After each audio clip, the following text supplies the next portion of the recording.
Et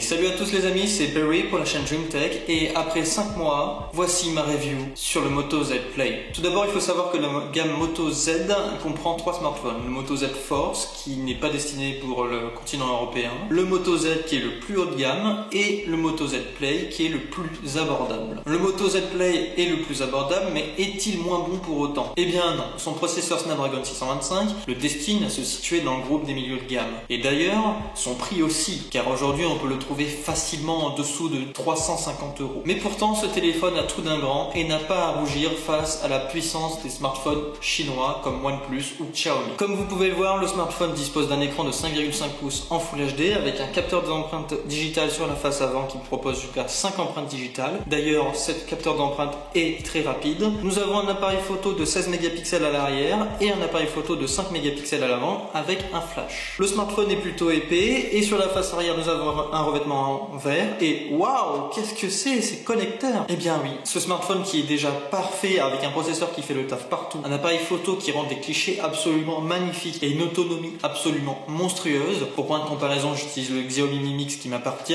ou le Xiaomi Mi Mix qui a déjà une très bonne batterie qui dure à peu près 2 jours, c'est-à-dire à peu près 15-16 heures d'autonomie en temps réel avec à peu près 5 heures de screen on et beaucoup de YouTube, beaucoup d'internet. Ce smartphone dispose à peu près de 3-4 jours d'autonomie selon les usages. Eh bien oui, ce smartphone avec une autonomie monstrueuse ne fait pas que ça, car Lenovo avec la gamme Z a décidé de faire évoluer le concept de smartphone modulaire et propose déjà une pléthore de motomodes. J'en ai quelques-uns sous la main, voici tous les motomodes que vous voyez, tous les motomodes qui m'appartiennent et qui vont d'un prix allant de 20 € à 100 €.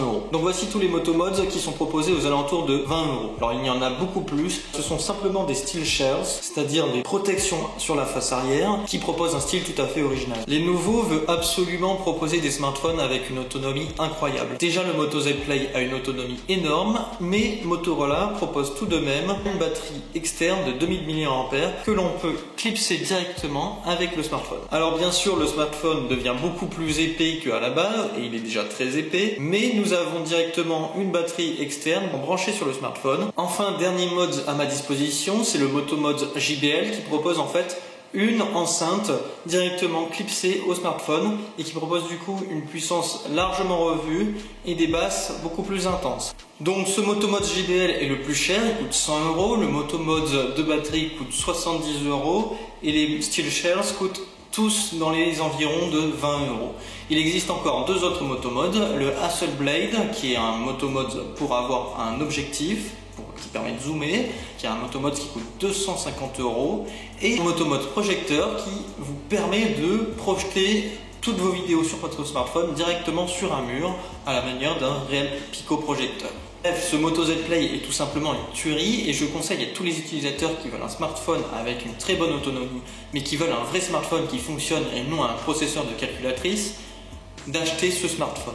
Car c'est un milieu de gamme, certes, mais un milieu de gamme qui fait très bien le travail, qui fait de très belles photos et de très belles vidéos et qui a une autonomie qui dure plus de 3 jours. En plus de ça, si vous souhaitez l'améliorer, il y a toujours une marge justement avec ces motomodes qui ne cessent d'arriver sur le marché.